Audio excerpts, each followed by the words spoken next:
Hey, welcome to the Kid Ministry Collective Live Show. We're glad to have you on uh, our new program. This is kicking off and rebooting our brand new format for the Kid Ministry Collective community.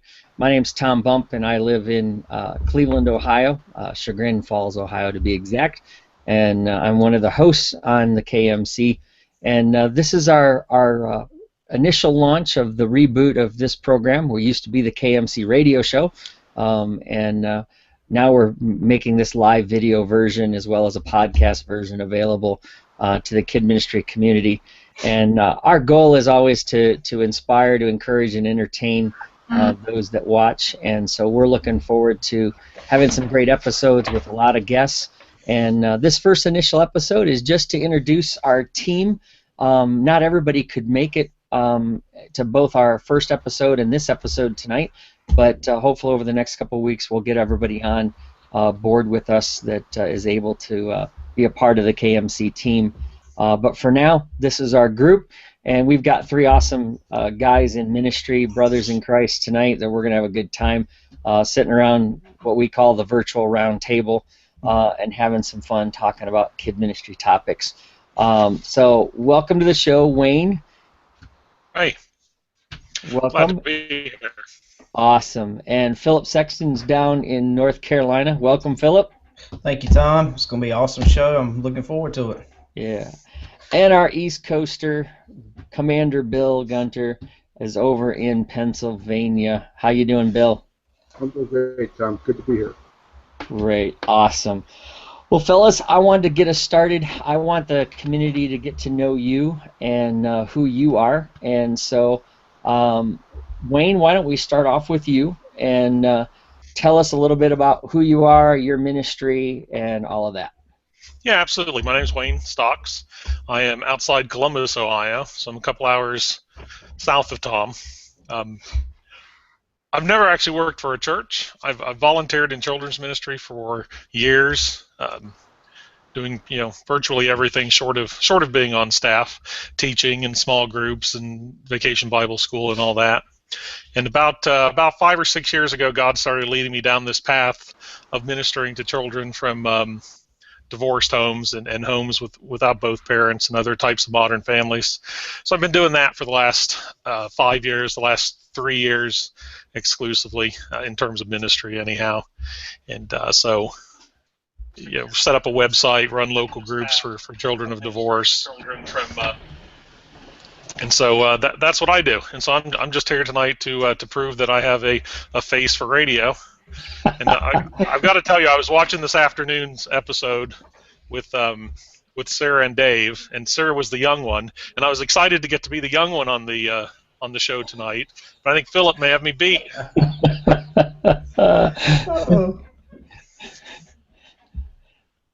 Well, go for it, Phillip. Oh, all right, Tom. My name is Phillip Sexton. I am a children's pastor at Bethel Church here in Goldsboro, North Carolina.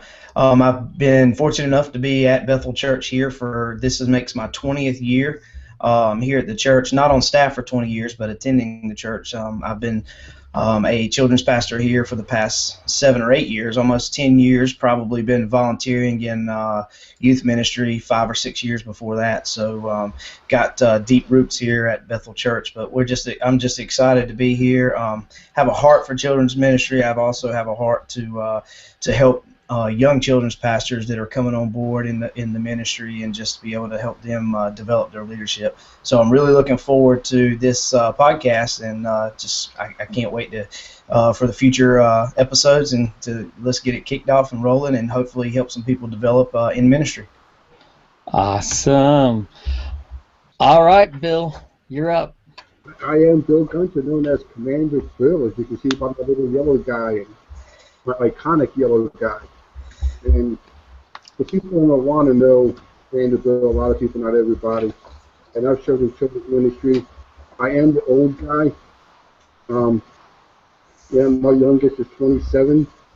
So, but I served as a children's pastor at a church plant for almost 10 years, I think. Been involved in working a full-time job, volunteering most of the time, and now I'm volunteering at the church I'm attending for all kinds of stuff, teaching, whatever needs to be done in children's ministry. Awesome. Yeah, I guess. Yeah, fortunately, I was the old guy in the first episode, so I'm Okay. kind of in the, well, I don't know.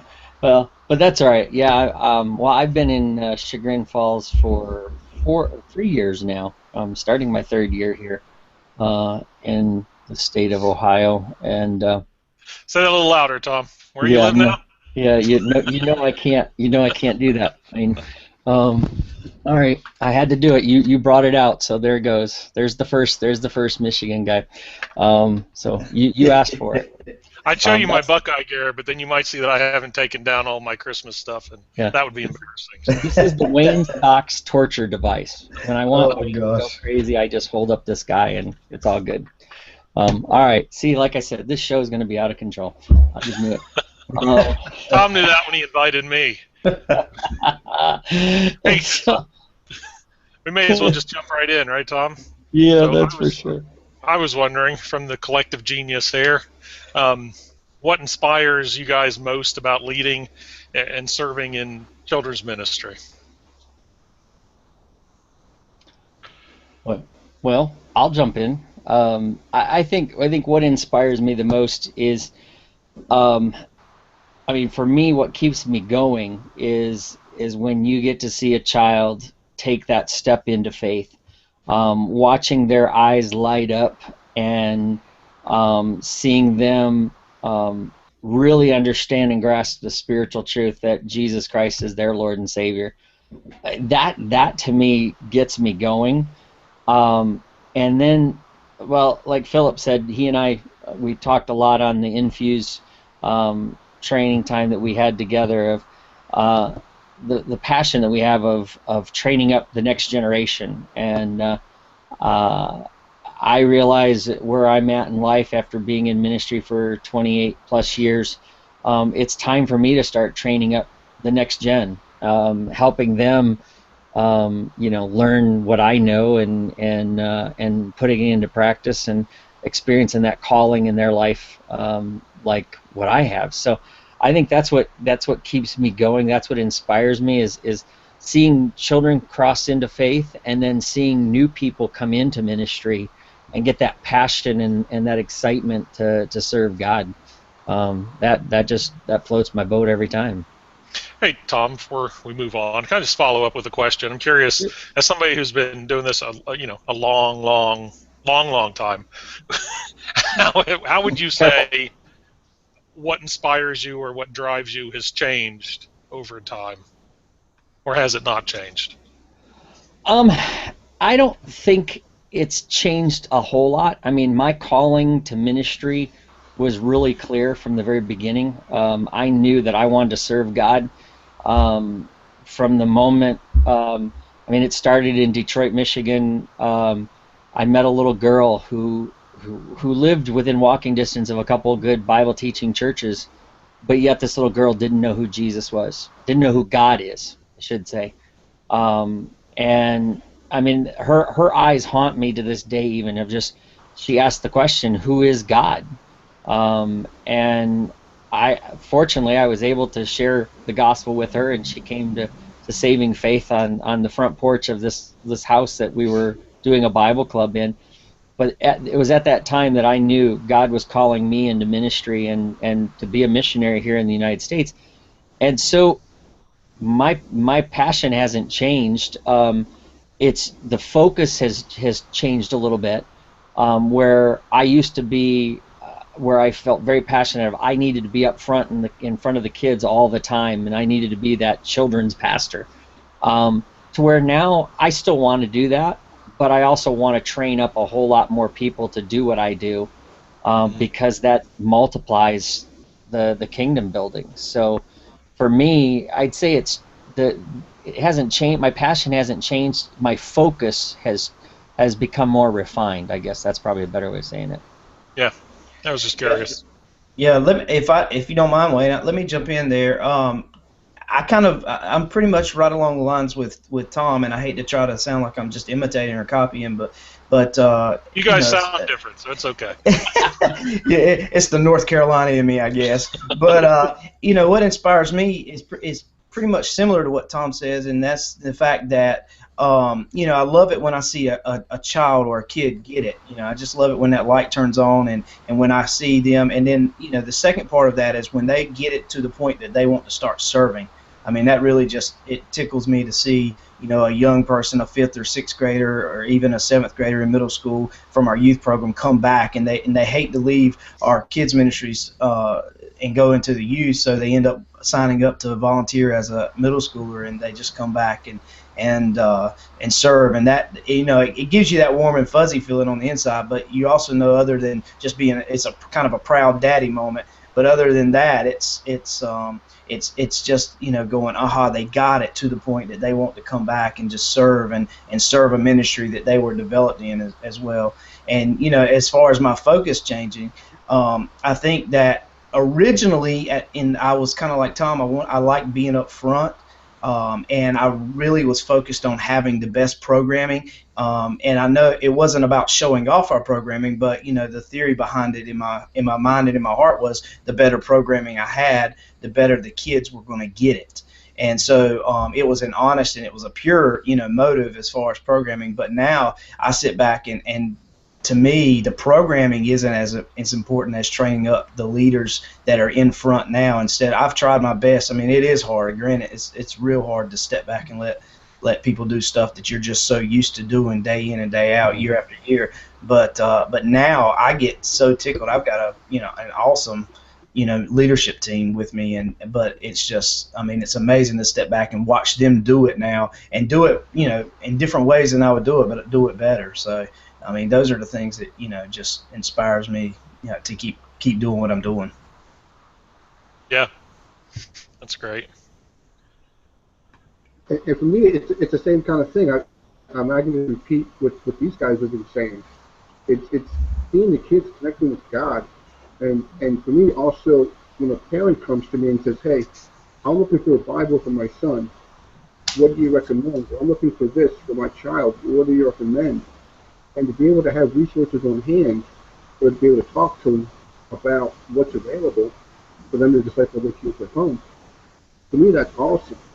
And what keeps you going is, like Phillip said, when you have kids that are growing and want to serve, that's huge. And when they come back and they let you know how God's using them, because I've always said, serving in children's ministry, a lot of times you don't see the results of what you're doing because the kids grow up and move away. They may be living for God, and you don't know. But every now and then, God gives them a small glimpse to say, "Hey, this is how I'm using you." And the kids come back and you see what God's doing. And it's that feel that keeps you going. That feel that keeps you going the whole time. Yeah, it sounds like Bill's going in and out a little bit there. Yeah. But along those same lines, as I was thinking about this question, obviously, seeing a child accept Christ is the highlight, right? That's the moment. Yes. But what really inspires me is beyond that, obviously. But what I find inspiring is the moments, right? It's a lot like being a parent. There's some drudgery to it. It's a long process. You don't always see that result, but there are those moments, and you can sort of grab onto those moments. Whether it's a light bulb going on for a child, or with what I do with a lot of hurting kids. When you start to see them process that pain and start to get better, and you see a smile at the beginning of one of our support groups, and instead of a child that's fighting back tears, you really latch on to those moments, and I think that's what keeps you going. Yeah, for sure. Well, let me ask you guys. I'm real curious. What's one thing that you've learned recently that's changed or improved your leadership ministry? And in the ministry that you do, what's one thing or maybe two that has really impressed upon you and improved your leadership? I don't know who wants to go first, but I'll jump in. I mean, because all right. if that's all right, I'll monopolize the conversation. Now, There you go. I'm a process guy, right? I'm good at coming up with a plan. I'm good at implementing a plan. Mr. Spreadsheet. Yeah, exactly. I'm good at doing spreadsheets. Sarcasm is my other spiritual gift. But the one thing that I always knew, but God is really impressing upon me, and I'm really learning, and learning only by the grace of God, is that no matter what we do and how we do it, it all boils down to relationship. So whether I'm trying to help a child through a difficult situation or present the gospel or model Christ, that all has to be done within the context of relationship. And ultimately, that's what these kids need, and that ultimately that's what's going to lead them to Christ. Good stuff. Yeah, I would agree, Wayne. Relationships are a thing that I'm jumping on the back of everybody else's answer, I guess, but relationships is something that we focused, even as a church, that we focused on a lot lately, and it does make a lot of difference. And another thing that that's really I've learned a lot lately, even though I'm not new to ministry, but that's looking at structure. I've been able to learn a lot from Jim Wideman on structure, and with his book, Stretch. Yeah, there you go. I thought you were going to pull the book out, but instead I had Jim sitting at me. Yeah, there we go. So Jim would be proud of you having the bobblehead sitting right there in front of you. But yeah, structure. Looking at structure and seeing if our ministry, if the kids' ministry is structured to be able to grow, or how that is, and that has a lot to do with empowering my leaders. And that's something that I wasn't strong at 2 years ago. But the stronger I get at it, I see the more my leadership has been able to just be passed down to those leaders underneath me, and it's really affected the ministry in whole, because I don't have to be present for everything to happen, and it happens anyway, and that's a good feeling to have. Yeah, and I can jump back in. You made me think about something with the Jim bobblehead, Tom. It was something that you were telling me about last time we were together, that you guys had talked about it at Infuse, and that is really focusing less on the how and more on the why, and getting to results that way. Mm-hmm. And that's, I think we just talked briefly about it, but that's really stuck with me since you mentioned it. Because I think, based on my personality, focusing on the how is a lot easier than asking those why questions. And I think it's the why questions that lead to lasting change. Yeah, I would agree. I think one of, I think Philip would agree with this one. He can say amen. Is that one? Amen. That you got pre-amen. That Brother Jim would say the why is very important. Yes, see, he says yes. It's very important. Most people do focus on the how do you do this, how do you do that, and I noticed that when I'm around other kid ministry people, they ask a lot of how questions rather than the why, and I think, and Philip, I was going to ask you a question on your structure. Is why do you feel that structure is so important? Well, let me just ask you that. Why do you feel structure is so important? Well, I think structure is important, Tom, just because everything builds from your structure, and that includes not only your programming, but also your leadership and your ability to grow. And if you don't have the right, it's like building a house. If you don't have the right foundation, things just they're going to get to a point and they're going to fall down. Then it's not going to be able to continue to grow. So having that structure in place, the right structure, is just to me.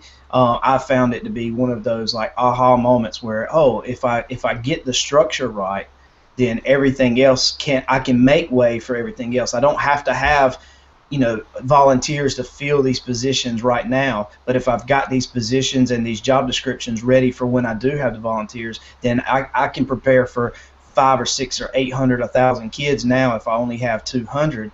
Because what happened, I had a coach. It wasn't Brother Jim, but I had another coach one time ask me, how many kids are you running? And I think we had, that famous question everybody asks you, well, how many kids are in your children's ministry? So, and I told him 100 at the time. I believe that was the number. And he said, well, what happens if you just have an awesome Sunday and 400 kids show up? Could you handle 400 kids? And I said, there's no way I could handle 400 kids. Well, then God's not going to give you those 400 kids until you're ready to receive them. And I went, wow, that what a revelation that was. So I've started planning my structure now, not just in programming, but also in developing leaders to be able to handle that. So if we did have, that huge day that everybody showed up, we would be ready to handle it, and our church would just, accept them with open arms and be able to go from that point on. So yeah. And Bill, you have a unique perspective, because not only have you led a children's ministry, but now you're volunteering. And so I kind of want to, before I let you answer my question, since we're on this topic of structure and importance of asking why, what do you see as a volunteer now? What have you learned as a volunteer, seeing structure and thinking about the why you do things that you do? What have you learned in all that? What have you noticed the difference even from leading to being a volunteer? See, it's an interesting situation, because that's my answer, is having been the decision maker, having been the children's pastor, and choosing curriculum, and having the flexibility to throw things out and do something different on a Sunday. I'm now in a position where I don't have that flexibility.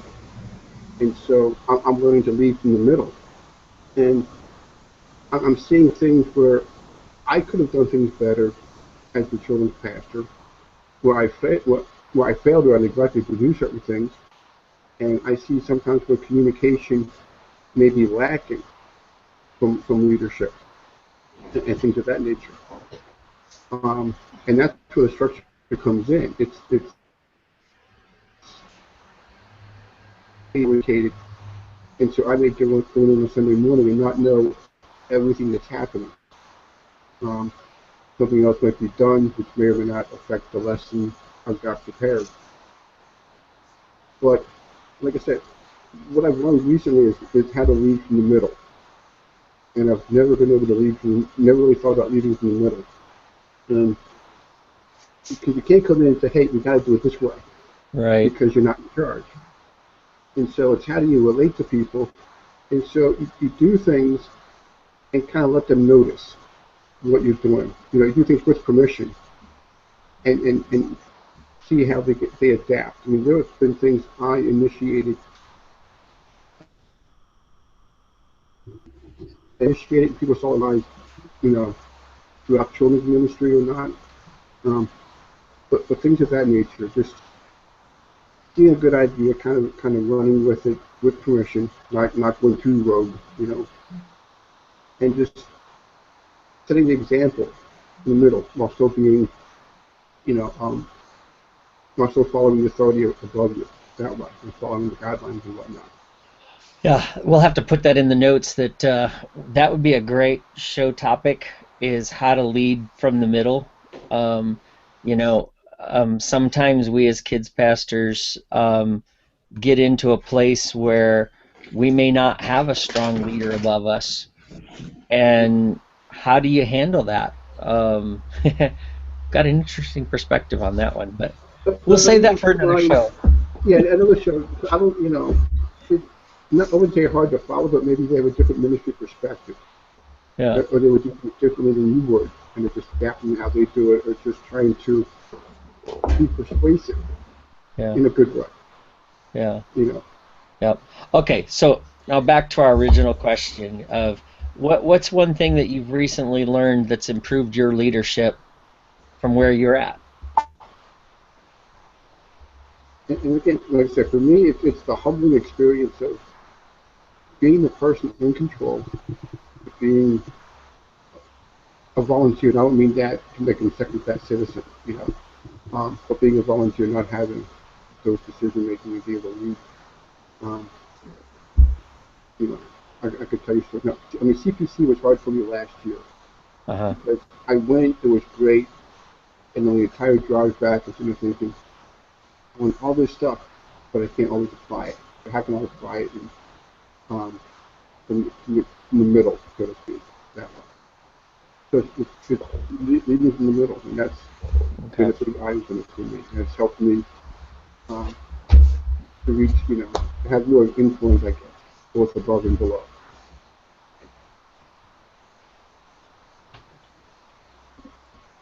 Cool. Well, Tom, I've got a quick question for everyone because they say that readers are leaders, and so since I'm amongst three great leaders right here with us, what two books have you guys read lately, or what two books are you reading now that have really just challenged you, whether it's in children's ministry, leadership, or even in your spiritual walk? Somebody just start off there and just tell us two books that you really have that's challenged you or has really influenced you. Okay. I have a confession. All right. I have trouble reading books. Okay, I mean, I'm connected. I read books, but I'm going to steal one of Tom's. I do read books occasionally, but Stretch by Jim Lively. Oh, you nasty man. You nasty. I'll let Tom talk about that, but Go I ahead, mean, Bill. I fall to the Stretch principle. In the church plant, one of the struggles I had was teaching people that you've got to have a structure in place if you're going to grow. You can't invite 100 kids in and then not be able to handle them. And that was one of the biggest battles, was teaching people to be prepared. At one time, I said I expected like a 30% growth in children's ministry, and people looked at me shocked. They said, could we handle that? And when they looked at me shocked and dismayed, that that's unbelievable, that's inconceivable, I said, that's 3 kids. If we can't reach 3 kids, But other books I've got, so you have to be prepared. Stretch is a great book. You have to be prepared for that growth and plan, like Phillip was saying also. I'm the Awana guy, so I'm going to plug Larry Fowler's books. Rock Solid Kids came out a long time ago. One of the books I read in a night. It just talks about children's ministry and just the impact and not being a stumbling block. And it's really had an impact how important children's ministry is. And you got to take it serious. You're a leader, and if you leave one of these kids astray, that's big consequences for it. And then Rock Solid Volunteers.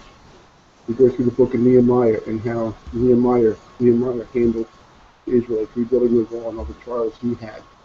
So if we learn how to work with volunteers, Rock Solid Volunteers is the one. And the book I'm actually reading right now, I'm actually reading a book now, is Steve Furtick's new book called Unqualified. Okay, I got an advanced reading copy, so I'm going through it, reading it, and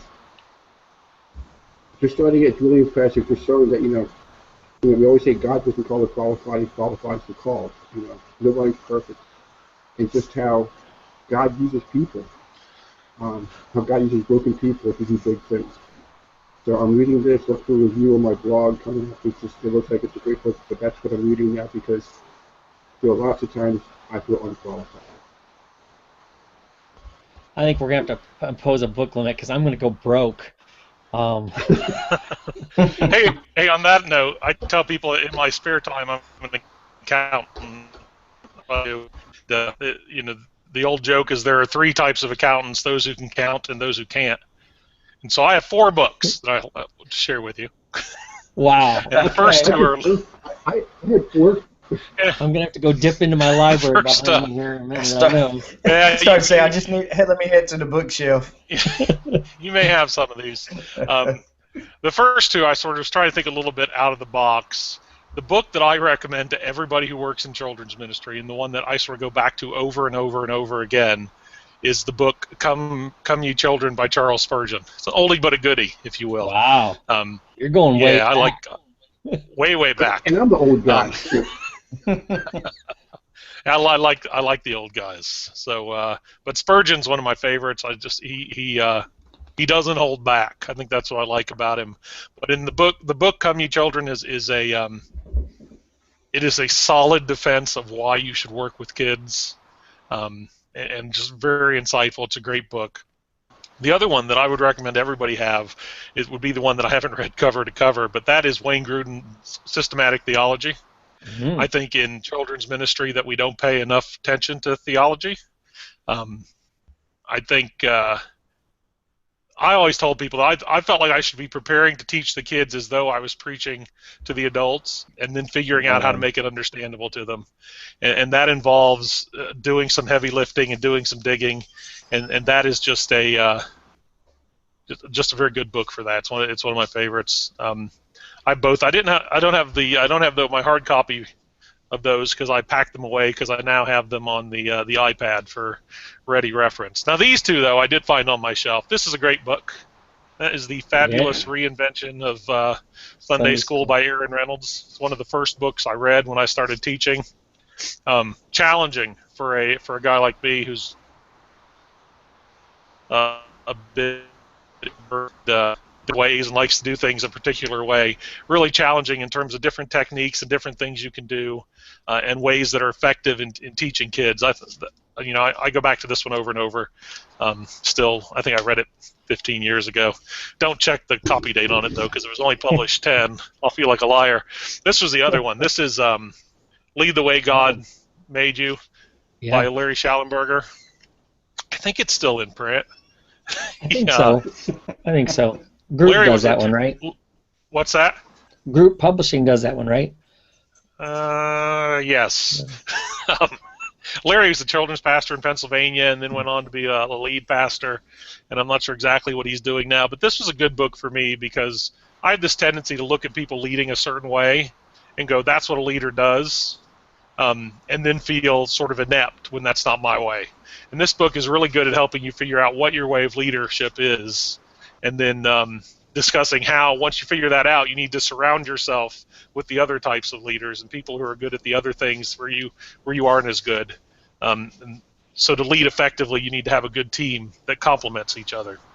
So I tried to go quick since I went with 4 instead of 2. Oh goodness! Well, I've got 2 books here in front of me, and I'm glad that I didn't put. I tell you, I must be in tune with God because I really decided to pick. I started to pick Stretch, and I said no. I know somebody's going to have that one, and then Bill, I almost picked up my Rock Solid Kids book, but I ended up choosing the book right beside that one, and this one is Transforming Children into Spiritual Champions.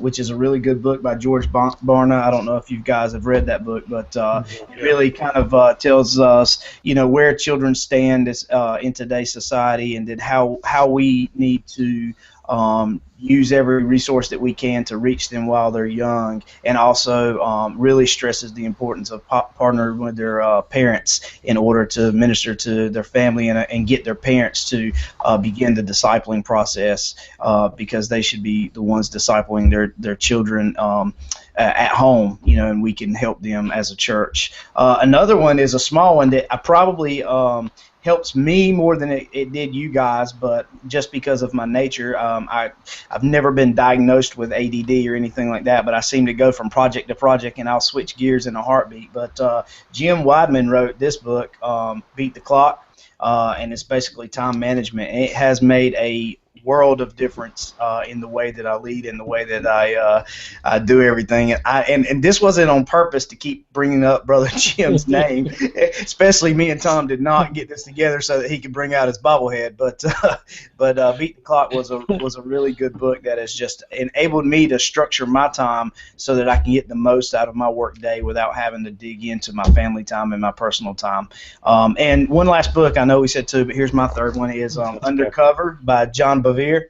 That's a really good book that speaks about divine authority and how we can note the difference between divine authority and appointed authority, and how we can stay under the covering of God if we line ourselves up with the Word of God. So it's a great book to read if you guys haven't read it. Those are my 3. Hey, since we haven't plugged all of Jim's books yet, I only did 4. On a non-ministry perspective, one of the best books I've ever read on parenting was Jim's book, and the title of it escapes me. I think it's like Connecting with Your Kids, or Connecting with Your Kids. Yeah, great book, and it's not a, obviously he's a children's minister, so there's some of that creeps in, but it's not a children's ministry book. It's a parenting book, and one of the things I really appreciate about Jim is not just his ministry knowledge, but you know the other things he brings to the table about parenting. And I assume in a couple years he's going to write a book on grandparenting. So I'm going to have that on my shelf for many years from now. Yeah, I bet he will. I bet he will. So plugging grandparents, and another fellow started the Legacy Coalition, which is teaching grandparents how to, disciple their grandkids, help the parents disciple their grandkids. Yeah. So he's got a national conference coming up, and yeah, that'll be really interesting. Isn't Larry Fowler in charge of that? And yep. Yeah, so I think that's a great avenue. Again, that'll be a good topic to talk about, is how do we connect with grandparents, because they've got a lot more that are engaging their kids now. All right, Tom, that might be something that we need to throw in the show notes, is some information about that, because I know us at our church, we're always looking at ways we can involve our older generation and our grandparents in with our family ministries and with our kids ministries. So I bet there'd be some people that would really want to see some information on that. Yeah, Man, we'll have to. I was just going to say, grandparents are key with the kids that I minister to, kids from divorced homes, and a bunch of them are living with grandparents, but grandparents become a key person that these kids can go connect with. And so as the church, if we can help grandparents to do that, it's great all around. Yeah, I agree. And being the only grandparent in the panel, it's near and dear to my heart. That's good. That's good. All right, well, my picks... I didn't know we left you any, Tom. I figured we talked about it. Well, out there at this point. I highly recommend the Bible. Oh, he's getting spiritual on us here. Sunday school answer. He pulled out the Jesus card. He played the Jesus card. I had to do it. You guys picked all my books. That's pretty much all we left. That's 66 books, Tom. So wait a minute. It's late. Never mind. I will. That's true. That's true. I did cheat, didn't I? This is a book that I really liked. It's called Grace Walk. Steve McVey. This is a great book on what grace is all about, and it really challenges. I mean, there were some things I didn't agree with completely, but there's some other things in there that just rocked me to my core, about the Christian faith and the way we live and grace, and God's forgiveness. It's a short read. I read this on my sabbatical a few years ago, and man, just fantastic, fantastic read. Well, since Philip took Beat the Clock and Stretch, I'm like Philip, and I have squirrels going everywhere in my office, it seems like. This is one book that went along with Stretch that I read, was Getting Things Done. It's not a children's ministry thing by any means, but for people that are looking for something to help them get organized and to stay focused, I'm not 100% GTDer, as they say, but it has helped me think through a process and function, and with reading Beat the Clock, I mean, those two kind of go hand in hand, and it really has helped me quite a bit. But I do have a giveaway, since we are, and Philip and I get no kickbacks from Brother Jim, although we need to talk to him about that. So yeah. Brother Jim, if you happen to watch this, you can help brothers out. We'll take some more Infuse Plus or something. Hey, right, Tom, and I'd just like to say, for the record, Bill's the one that took your stretch, not I. Oh, that's right. That's right. All right, so I blame you. No, but none of us get in it. But we do really have great respect for Jim, and I have an extra copy of this, a downloadable copy. And so for the first person that watches our show and tweets at me or direct messages me on Twitter at PTBump, if you say, I want to stretch myself as a leader, so send me the stretch book. We gave one away in the first episode. Josh Denhart was the first one to respond to me on Twitter. So he watched the show this afternoon, and so he's got Awesome. a book coming his way. And so the first person that watches this episode and tweets to me at PT Bump and it tells me that they want the stretch book, I have a downloadable copy for you for that. So that's a good one. Hey Tom, can you hold up that second book again real quick? I noticed something that was interesting. The Getting Things Done? Yeah, the title is Getting Things Done, but down on the bottom there, doesn't it say all new edition for 2015? Yeah, this is my older Which makes copy. me wonder why it didn't get done the first time. Yeah. Well, I've never read it, so I'm not disparaging the book. I can answer that. The reason why it was updated was because the one thing that he didn't anticipate was how fast technology changed. That's true, and that changes everything. And so he stripped out a lot of the old references to PDAs and all those kind of things. Pull out your Palm Pilot and sign on to AOL. Yeah, he's taken a lot of that out of the book now and made it more neutral, technology neutral, so that people can relate to it a little bit longer. So he doesn't have to keep doing it over and over and over again. So.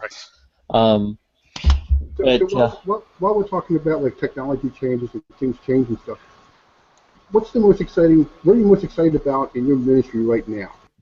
With things changing, what are you most excited about in your ministry right now? Tom, you go ahead. Okay. What excites me the most right now? I think the focus where we're starting to be much more intentional about what we do, and I do see a lot more creativity. People are really thinking about what's the best way to reach my community, instead of just cookie cuttering everything. That okay, well, this big mega church is doing this, so I'm going to take it and copy it exactly. People aren't doing that anymore, and I love that. I think it's really exciting to see people networking more, and that's what I love about the KMC community is the networking that goes on our Facebook page.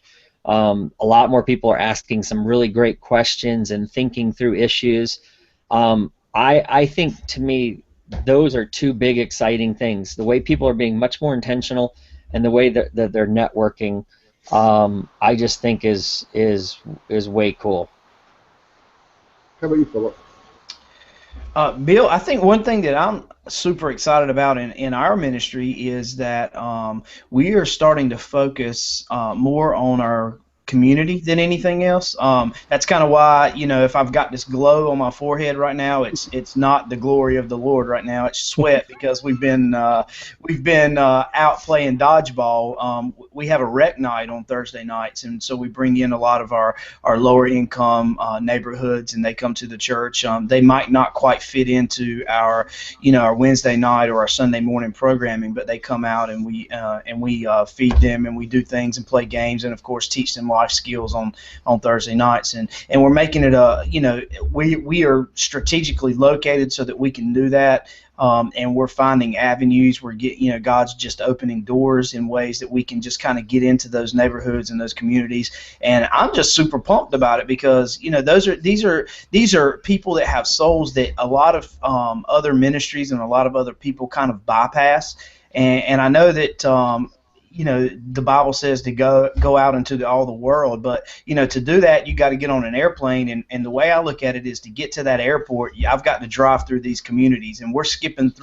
by these communities now and going straight to the airport to get on the plane, and I'm a lover of missions work. I mean, I go to Haiti and Dominican Republic constantly throughout the year, but these neighborhoods are just being forgotten, and it really bothers me in my heart, and so we're just we're we're gearing up to really just be able to impact our community this year. And 2016 here at Bethel Church is just going to be awesome because of that. And so that's what I'm kind of really pumped about. I've got an awesome leadership team here at the church that can handle services and things like that as I kind of spearhead this movement into our neighborhood. So I'm sorry I kind of preached there a little bit, I guess, but We'll get them. yeah. So, but I'm just pumped about being able to do that. So.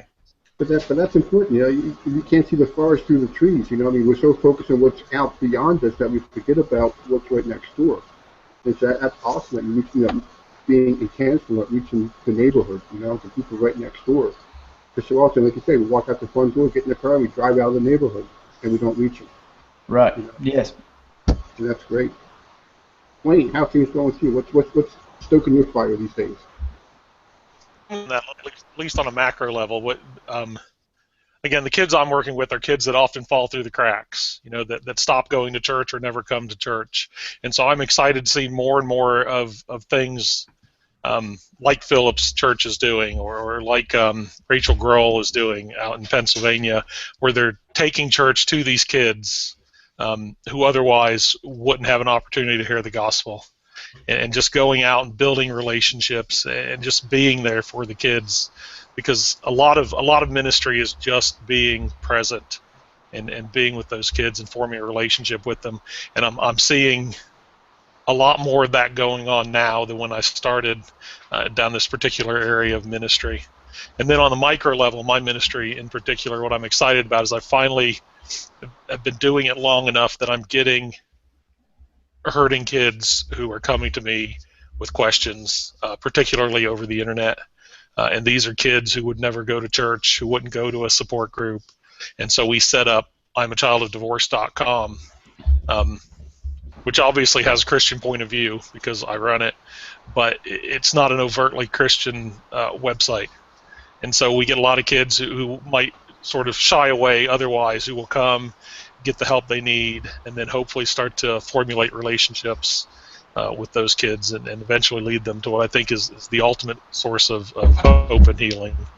But I'm excited now. It's a bit discouraging.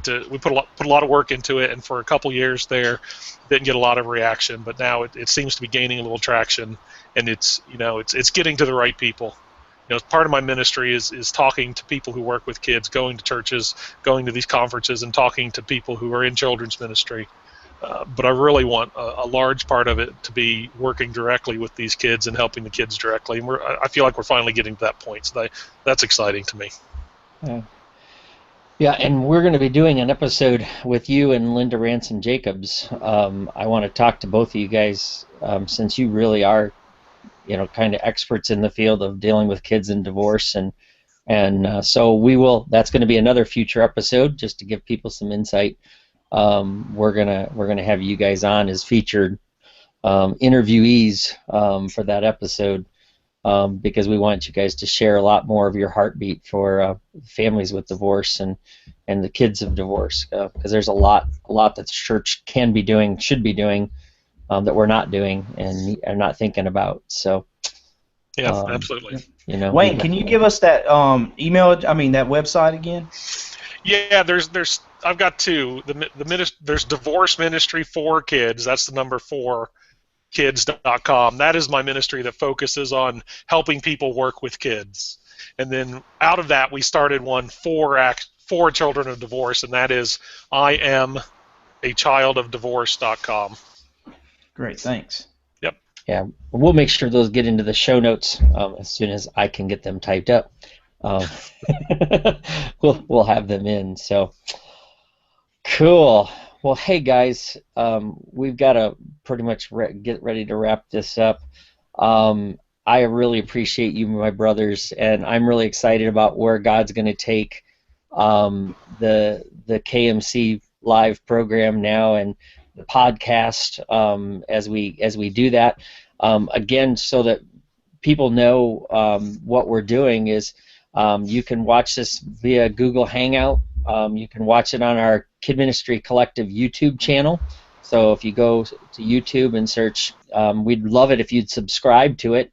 The more subscribers we get, the more popular, and it keeps us up front, and we would love to have the community support us. So if you can subscribe to the Kid Ministry Collective right now, it'll take us a little bit to get the videos up there, so be patient, but we'll have those up there shortly. But you can go there, and then it won't be long and we'll have it up on iTunes as well as a podcast, and we hope that people will subscribe to that. So if they don't want to look at our beautiful faces and see the dancing Brother Jim bobblehead, Hey, they're lost. It would be. So anyway, we're looking forward to some future episodes. We'll be doing this the first and third Thursday of every month, alternating the afternoon program with the evening program. So you can be watching our Facebook page. Will have the schedule up there, as well as you can subscribe, like I say, on the Google Hangout. You can let us know that you want to subscribe to that, and we'll keep you updated on future episodes. So thanks for listening along to this first episode of the KMC Live, and we really appreciate every one of you that are participating in our community, and we hope that you've been encouraged, equipped, and even a little entertained during our episodes. We want you to remember Proverbs 27:17 says that as iron sharpens iron, so one man sharpens another. And that's our goal, is to sharpen the Kid Ministry community. So God bless you all as you minister for the kingdom, and we'll see you again on the next KMC Live.